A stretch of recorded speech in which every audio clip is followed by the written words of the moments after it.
anyway, getting straight into today, because speaking of conspiracy theories, speaking of these things that are more particularly pertinent to what's going on in Britain in particular, right, and Europe as a whole, it is just been the ethnic cleansing and genocide by replacement of native European populations. There's no other way to put it, right? That's what's been occurring as a result of immigration and as a result of the pushing towards one side, towards one particular sect of a population, the native population, pushing all of the things that are going to result in the slow elimination from the gene pool, and then massively ramping up those people from outside who come in to replace them. And it has been nothing less than a genocide by replacement, because it's not been something that's been, in any way organic. It's part of a concerted effort to stab in the back of our political establishment, stabbing us in the back and twisting the knife untold number of times at this point. And you wonder why people are so angry. It's been going on, about 80 years, maybe even longer, depending on who you ask, right? So what's happened recently, though, which is possibly the most important thing to talk about with regards to this, is now left-wing leaders, in particular in Europe, it seems, are just completely throwing the mask off. They realize that the mask is done. They're not getting anywhere with the mask anymore. It's pointless keeping it on, right? It's pointless keeping the mask on. So now they're just openly coming out and saying essentially that we need to do away with our populations because they don't vote correctly. They're not going to vote for us. And so we need to get rid of all of them and replace them with people who will vote for us. In this instance, people who are a little bit smarter than them, right? A little bit smarter than them. So they're going to war with reality. And there's other groups around the world who we bemoan as stupid and all of this stuff, who will actually see reality for what it is, however, and understand how they can game this system, right? Think of people from other areas of the world, in particular Muslim groups, that want to continue to open the door to immigration because they want to bring in more and more of the people in order to expand the caliphate, because they know the greatest weapon that they have is the woman's womb, right? So the Spanish far-left leaders, and this isn't Spanish far-left leaders, but all of the far-left leaders in the world will take advantage of this massively, because it's massive appealing voting blocks. Meanwhile, their native populations are dying because they're not hitting their replacement birth rates, and also you're trying to get them out of the gene pool anyway because you're repeatedly trying to stab them in the back. Yeah, everything that's being done is being done to their detriment. As a result, they're not voting for you, aside from the brief little, this relatively can be quite large amounts of people in quite certain areas, such as Caerphilly, for example. You had the Plaid candidate, Plaid being just an extension of Labour, even worse extension of Labour, right, in Wales. And, he had about, in the Caerphilly by-election, I think it was about 45 or so percent, 44, 45% of the vote. And obviously first past the post means that he has essentially 100% of that seat, right? That seat, that Caerphilly by-election, is now being represented by a minority of the population, and the majority didn't actually want him, right? So that's the first past the post thing. But they're bringing this massive voting blocks. They're like, oh, you'll vote for us, right? You'll vote for us, until they get to the point where they are so big that they don't even need to vote for you anymore to expand their power. They'll just elect one of their own. And as a result, then, the far-left politician is going to be the last person that ends up being culled down by their own sword. The people that they were supposed to represent and the people that they went to war with on behalf of the people then that came and cut their own head off, have long been, have long either fled or been completely enslaved, if you will, essentially. Enslaved to the system, enslaved to the taxes, and enslaved to having nowhere else that they can go, right? And having no recourse because guns have been taken away. They can't arm themselves in any meaningful way and form an organized militia between themselves to actually take back control, right? Which is obviously then how civil wars happen, which is obviously something you always want to avoid. So when in the face of this threat, we have to ask ourselves, what do we do? But for the longest time, this is the biggest thing now, where, again, lies and lies and lies and lies, and how to discern lie from truth, because the best lies married to a kernel of truth. They're now just throwing the mask off. We've been told that time and time again, the replacement of native Europeans and the agenda to replace them has been nothing less than conspiracy, right? Or nothing more than conspiracy. Sorry, nothing more than conspiracy. Anybody that says it, that there's a replacement of white Europeans, for example, or replacement of white people in Britain, replacement of the British people, are they just racist? They're just xenophobic. They're just crackpots. They shouldn't be listened to, right? And if you want to go around and firebomb their house and firebomb their car, threaten their relatives, say you're going to rape and kill all their relatives, and maybe even make good on some of those, then the government and the police will turn a blind eye, right? Because they're politically inconvenient to us. The leader of the Spanish far left in this instance has really encapsulated the thought process now behind a lot of these people, right? A woman by the name of Irene. Where's her name? Irene Montero. She's apparently a psychologist, feminist, mother of 3, member of the European Parliament for Podemos, at Podemos. Me for them, mother, and them for me. And she has the gay flag and the trans flag in her bio, at least according to this person who posted her a screenshot of her profile in the comment section of this post. I'm not sure if it might have changed since then, but you have an idea of who we're dealing with. We're dealing with the exact kind of person that Orwell warned us about, essentially. Remember, he said that in chapter 1 of the book, that the biggest swallowers of slogans and the biggest noses out of unorthodoxy with young women in particular. This is what you see now. This is what you're seeing. And at an event, she said she's in favor of replacing problematic Spanish people with foreigners to literally alter voting dynamics. Remember I talked about it was one of the representatives out in America that said she needed illegal migrants, illegal aliens for redistricting purposes, right? It's just completely, this has been going on for a long time. It's just people don't want to see it and don't want to call it out for what it is for some reason, because again, they're scared of the labels and all of this stuff, which is why this is a threat to this is a threat to everything that you hold. This is a threat to not only you, but your future generations as well. And that's what you should be thinking about. If you're so scared of being called racist that you would sacrifice them on that Baal pyre, then I don't know what to tell you. She says, I hope for the replacement theory. I hope we can sweep this country of fascists and racists with immigrants, whatever their skin color, whether Chinese, black, or brown. I think that the subtitles actually have a bit of a glitch in this. A humorous glitch at one point, and it says brownoid, which is a bit weird, right? Maybe she did say it. Who knows? Maybe a contempt for people disguised behind her empathy is on full display. Who knows? Maybe she just thinks people won't notice.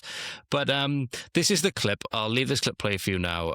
This is just possibly, I think, the most mask off that really we have ever seen one of these people in terms of the intent, right, to genocide Spanish people who don't vote correctly. And in fact, we got a clip later from France. France's far left seem to be following in very similar footsteps. Quiero pedirles a las personas migrantes y racializadas que por favor no nos dejen solas con tanto facha.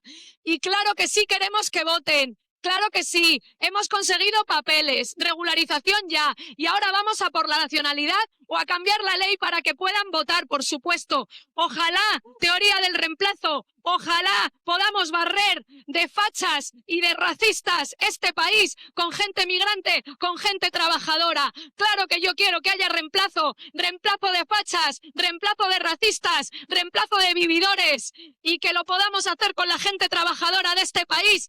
Tenga el color de la piel que tenga, sea china, negra, marrona, con todas compañeras, las gentes trabajadoras de este país. Quiero pedirles... So you're seeing the globalist sentiments on full display.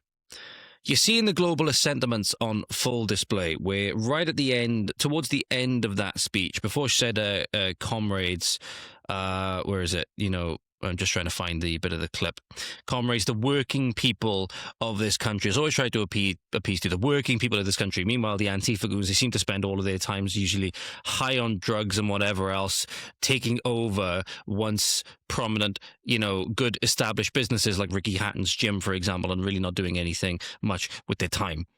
Much of productivity anyway and contribution to society. Their whole thing is that they want to tear down the society, right? So they be working people, but they want to tear down the society which apparently they are working for. No, working this just meaning revolutionary. So they mean by working people, they mean revolutionary, right? And this is part of this wider globalist revolution. So I'm just going to bring this apologies, ladies and gentlemen, I'm just trying to adjust my seat a little bit so that I can bring myself on in the frame a little bit better. There we are. Sorry, because I got on my preview screen back here. I'm just going to play the video again, but I'll translate it for those, or I'll read the translation, read the subtitles for those of you who are listening, not watching, if you're on Spotify or whatever. I want to ask you, migrants and radicalized people, please don't leave us alone with so many right-wingers. And of course, we do want them to vote. Of course, we have achieved papers, regularization already, and now we are going for the nationality or to change the law so they can vote. Of course, I hope the replacement theory. Hopefully, we can sweep of right-wingers and racists of this country with migrant people, with hard-working people. Of course, I want there to be a replacement. Replacement of right-wingers, replacement of racists, replacement of scroungers. And that, we could do it with the working people of this country. Whatever skin color you have, whether it's black, Chinese, brown-eyed, all comrades, the working people of this country. So those are her remarks, right? The really thing I don't get is she mentioned the working people. One of the biggest grievances that people have is a lot of these people come over simply because of the big benefit system that we have, simply because there's so many incentives to come over, and they outright flaunt in our faces the money that they get for not doing anything, right? Meanwhile, it's usually these right-wingers that she's bemoaning that are holding a lot of industries together. They're the ones going to work every day, paying the tax, all of these things, right? Think of people that I know. I spoke with Joe Marsh, self-employed painter, decorator, Steve Laws, self-employed painter, I think he said in his Liam Tufts interview, just regular working man. I know plenty of people who are these right-wingers that she calls scroungers and all of this stuff that are, struggling to do it, making their own business and stuff like that. Electricians, other kinds of paint and decorating, all of this stuff. A lot of the work that goes unseen, right? But it's being done usually by good men, right? Usually good, strong men. Usually, they are apparently the scroungers. But the Somalis committing all the fraud in Minnesota, right? All of the other foreign nationals that are coming over here and are claiming benefits in disproportionate numbers. Right? They are the hardworking people. Apparently, no, they're not hardworking. It's the case of they want the votes. They want the votes, and they'll use any adjective or adverb or whatever else to sell you on this idea, to sell you that diversity is a strength, immigration is all this good stuff, right? To get you to go along with your own replacement. And they'll do this by keeping you scared with labels and all of this stuff. It's time to cast off any fear of labels. Because the thing is with, 1984, for example, and thought crime, it's impossible to run from thought crime forever. So even if you're one of these people that don't want to say anything because you're scared of labels, but you still think the same way, make no mistake, they'll nose it out eventually. So there's little point at this point to staying, scared in that little cocoon of labels and all of this stuff. It's going to come for you anyway. It might just be a little bit later. By that point, your society would have been lost. So these are the people. It is war, right? It is still a war of ideas. Ultimately, I still think, hopefully, we can rescue our societies via democratic means. Nobody wants, any kind of open conflict or anything like that, any kind of civil war and all of this stuff. Nobody wants that. But people also don't realize the magnitude now of the solutions that are going to be required to also avoid that. There's no solution to these problems where you're going to make everybody happy. So we need to cast off that notion. There's no kumbaya solution to these fucking problems. Right? Ultimately, you've heard here that the far left leaders in this instance have taken advantage, and they've been taking advantage for long, long times, of foreign voting blocs. They've literally sold out their native people to foreigners for the vote. So that's going to mean that those foreign voting blocs need to be removed. Right? Doesn't matter necessarily whether they're good people or bad people or whatever. They need to be removed. In a just system, they wouldn't be here. In a just system that the British people wanted, for the British people, in the homeland of the British people called Britain, never would have been here. It was the government that sold them out. Time and time and time and time and time again. It's not the fault of any of those people necessarily. A lot of them that have been loaded into the gun without knowing, right? I get that. But there is not going to come a solution to these problems. Not to mention that the demographic problem is a problem in and of itself, right? Because humans are inherently tribal. But,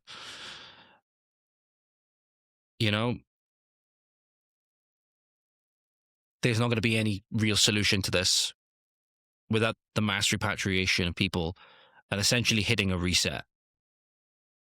Essentially hitting a reset on all of the damage that has been done. You know, if a bathtub is filling and the plug hole is in and it's overflowing onto the floor, what's the first thing you do, right? You turn off the tap, then you unplug. You either unplug the water or you turn off the tap first. Either one of those things, right? You don't first go for the mop. You don't first go for the mop to start mopping up the floor before you stop the problem of the overflowing water. And that means we need to turn off the tap. We need to stop people from coming in. We need to open the plug hole, let a lot of people out. All right. And that's going to come whether they want to or not, unfortunately. And then we can start going and mopping up the rest of it that's overflowed. And then at the end of it, you have a bathtub, it's empty and you can use again. And who knows? I don't think there should be any talk about this at this point in time because we're facing a genocidal threat. Who knows? Maybe a few generations in the future? Maybe, just maybe, things could be tried again. A good few generations in the future. Not in any of our lifetimes, and probably not in any of your children's or your grandchildren's lifetimes. Right? I think the scars from this have run so deep that odds are you'll never get that. And I can understand why. We've seen our politicians will game this and use it for their own advantage. So could a politician in the future, no matter what side of the political aisle they fall on, ever really be trusted with this kind of stuff? I don't know. But like America at the moment, you know, where they're saying, if you self-deport now and you save us the trouble, you don't try to skirt the law, you show respect for us, and you try to do things, you come back in the right way, then maybe we can see a hearing and maybe you can actually become an American citizen, right? That's maybe something that America can do. Britain can't do that. Make no mistake about it. Certainly at this point in time anyway. Britain could never, ever, ever do that without the mass repatriations that are going to come first, because it's already too dense. It's already far, far, far too dense. In fact, somebody put this, I haven't got it up on here. I'll see if I can find it a bit quick. Somebody put this up on X. It was if the US had the population density of the UK. So if the US had the population density of the UK, according to Callum, goes by a CAD secretary on X, he put this up on X, saying if the US had the population density of England, it would have 4 billion people. Let that sink in for a moment. US currently has about 350 million people. So not even, like 10% of that? So 10% of that would be 400 million, right? And already they're having these talks about, mass deportations, normalization of terms like remigration. You're coming from political activists in Britain that have normalized that term, right? If you don't think Britain is full, let that stat sink in for a moment. That in order for the US to match England in terms of population density, that would mean it would have a population of 4 billion people. It's absolutely insane. It's absolutely insane. So none of that fantasy of like maybe we can try again in the future is going to happen unless this problem of population density is solved and solved pronto. And that's why, whether you like it or not, remigration is going to be necessary. It's going to be necessary. It's England today. It's Wales and all other areas tomorrow. As I talked about in my conversation with Joe Marsh. Spain, to give you a little bit of extra context, they have now, they plan or have already, I'm not sure when this section of this article was posted. It was mentioned in France24.com on the 27th of January. so about 5 days ago, Spain to regularize 500,000 undocumented migrants. Obviously, that's the new term we're using, right?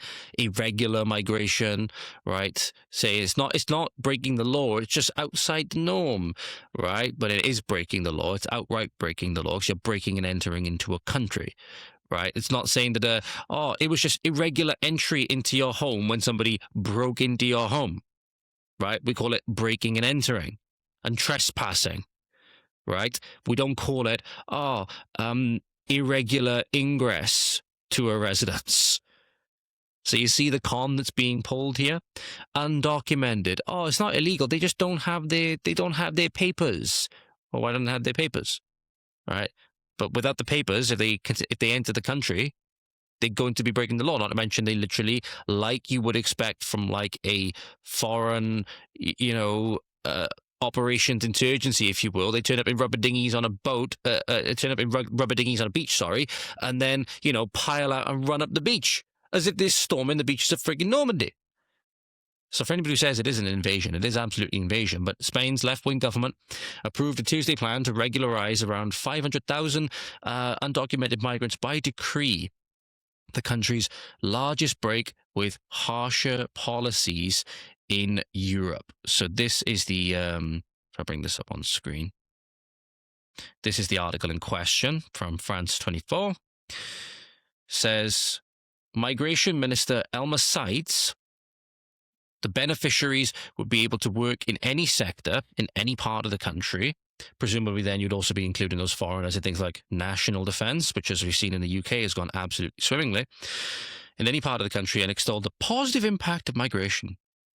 We're talking about estimations, probably more or less, the figures may be around 500,000 people.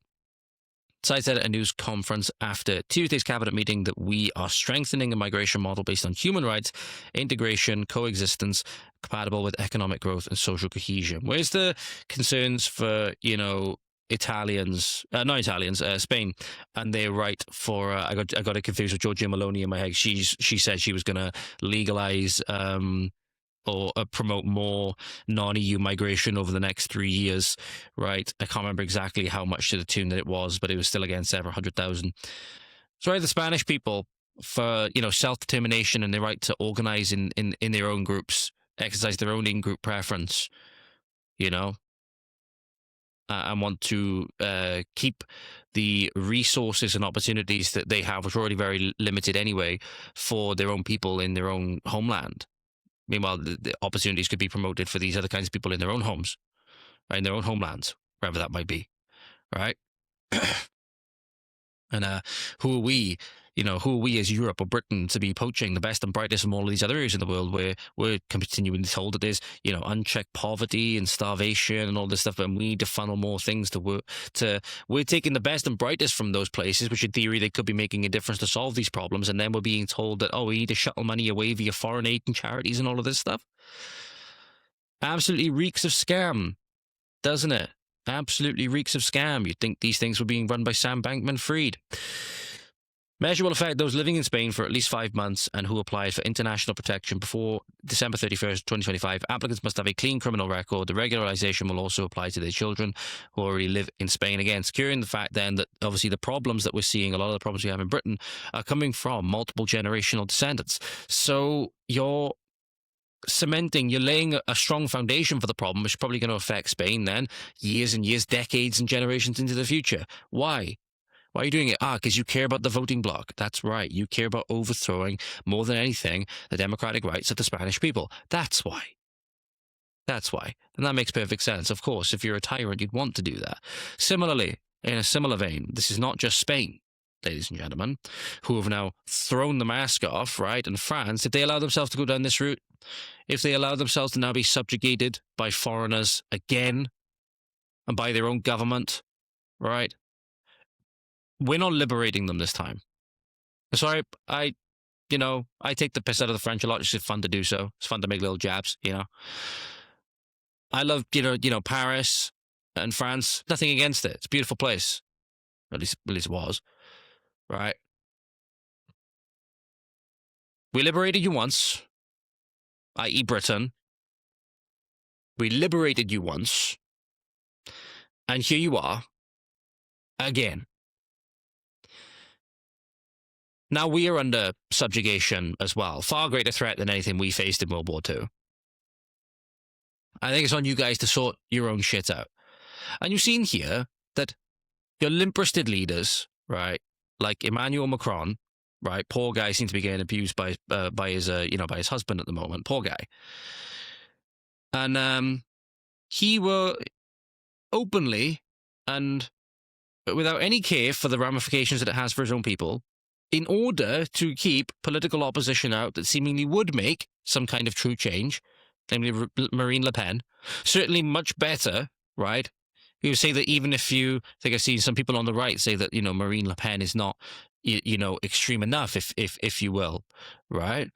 But you can certainly say it's damn sight better than Macron, and certainly the people that Macron would openly ally with to keep her out, as he did in that last election, where he openly allied with the far-left communists, and then when they won the election, this is quite fitting, right? If they lose, they riot. If they win, they riot. How great is that? How great is that for social cohesion and general dynamics of society? How great is that? But then the leader of the French La France Insoumise, I hope I'm saying that right, Insoumise. Either way, according to the person who posted this, it's the French far-left party, which is easy to say. Jean-Luc Mélenchon, I believe I'm saying that right. I hope I'm saying that right. Now, the clip is slightly cut off, but just before this, he's alleged to have said, we need municipal elections that can demonstrate the ability, and then this is where he goes on to talk about the new France. The new France. Remember the president of the European Conference of Rabbis said about the new Europeans, right? And the anxiety felt by the old Europeans, the literal demographic replacement, right? Making everybody feel like a right goyim, especially with the things that we've read in the Epstein files recently. But now the French far-left leaders openly talking about the new France, literally calling it the one of the great replacement. Now, this clip is quite quiet for you, ladies and gentlemen, so I will just see if I can... I'll see if I can put the clip in post, if nothing else. If it's quite quiet, I'll see if I can put the clip in post. This is the French far-left leader literally saying that the new France that he has a vision for is the France of the great replacement. De la capacité de nos listes à incarner la nouvelle France, celle du grand remplacement, celle de la génération qui remplace l'autre parce que c'est comme ça depuis la nuit des temps et que c'est pas parce qu'il y a 10 dingues dans un coin qui tout d'un coup ont peur d'être remplacés par leurs enfants que nous devons partager leur peur. So that's a small clip. So again, it's quite quiet. So I'll just play it in the background again in my screen, just while I read you the subtitle. So again, part of the clip is cut off. So again, I'm not sure what he would have said before this. I'm not really in a place to give these people the benefit of the doubt by any means. I think when he says the France of the great replacement, he 110% means it, and he's an enemy of the French and France as a whole. Right. So here you go. It says the capacity of our lists to embody a new France, that of the great replacement, that of the generation that replaces the other, has been like that since the dawn of time. And it's not because there are 10 crazy in a corner who all of a sudden are being replaced by their children, afraid of being replaced by their children, that we must share their fear. Seeming to again hint that it's just a kind of conspiracy. It's 10 people in a corner, right, that are crazy, right? And then trying to again, it is the case, this is what you see, kernels of truth. Best lies married to a kernel of truth.